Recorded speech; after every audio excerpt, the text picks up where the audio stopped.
প্রতিদিন video upload করছি কিন্তু ভিউজ আসছে না। অনেক সময় তো 50টা ভিউজই হয় না, 70টাও আসে না। অথচ আমি জানি আমার ফলোয়ার্স আছে 40,000। কেউ হয়তো বলবে ভিউজ হচ্ছে না, তাহলে ভিডিও কেন বানাচ্ছ? কিন্তু আমি বলি ভিডিও আমি করতে ভালোবাসি। এটা শুধু ভিউজ লাইকের জন্য নয়, এটা আমার আনন্দ, এটা আমার প্যাশান, এটা আমার নেশা। আজ অষ্টমী রাত সবাই মিলে দেখতে বেরিয়ে পড়েছি ঠাকুর। আমরাও বেরিয়েছি ঠাকুর দেখতে, কিন্তু সেই মাঝে ক্যামেরা খুলেছি কেন? কারণ আমি ভিডিও করতে ভালোবাসি, এটা আমার অভ্যাস হয়ে গেছে। আমার জীবনের এটা একটা পার্ট। হ্যাঁ, অনেকেই দেখে না, অনেকেই হয়তো স্ক্রোল করে চলে যায়, কিন্তু আমি জানি আমি থামবো না। তুমি দেখো বা না দেখো, তুমি লাইক করো বা না করো, আমি ভিডিও করেই যাব। কারণ আমি জানি আজ যদি 50টা ভিউজ আসে কালকে, তাহলে সেটা 500 হতে পারে, পরশু সেটা 5,000ও হতে পারে।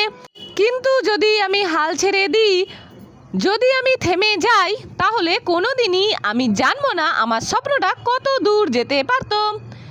আমাদের জীবনে সব সময় সবাই তালি দেয় না, অনেক সময় সমালোচনাও আসে, অনেক সময় কেউ গুরুত্ব দেয় না, কিন্তু সেই জায়গাতেই নিজের ভালোবাসাটাকে আঁকড়ে থাকতে হয়। আমি ভিডিও করি নিজের জন্য, নিজের খুশির জন্য।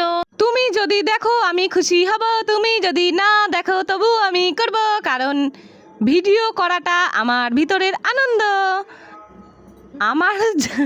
আমরা যারা কন্টেন্ট করি তাদের জন্য আসল ব্যাপারটা হলো কন্টেন্টের প্রতি ভালোবাসা। যদি শুধু ভিউজ জন্য করি, তাহলে একদিন ভিউজ না এলেও সব শেষ হয়ে যাবে। কিন্তু যদি ভালোবাসা থেকে করি, তাহলে একদিন না একদিন মানুষ সেই বুঝবে, সাড়া দেবেই। আজ অষ্টমী, চারপাশে আলোয় ভরা, ঠাকুরের সাজে ভরা। আমি সেই আনন্দটা ধরে রাখতে চাই ভিডিওর মধ্যে। আমি চাই আমার মনের আনন্দটা তোমাদের সাথে ভাগ করে নিতে। তুমি যদি দেখো সেই আনন্দটা আরও ছড়িয়ে যাবে, যদি না দেখো আমি তাও হার মানব না।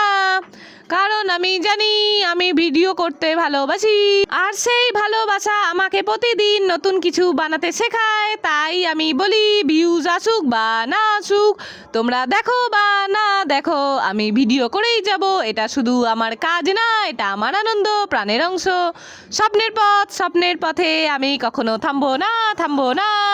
বাই বাই, দেখা হচ্ছে নেক্সট ভিডিওতে।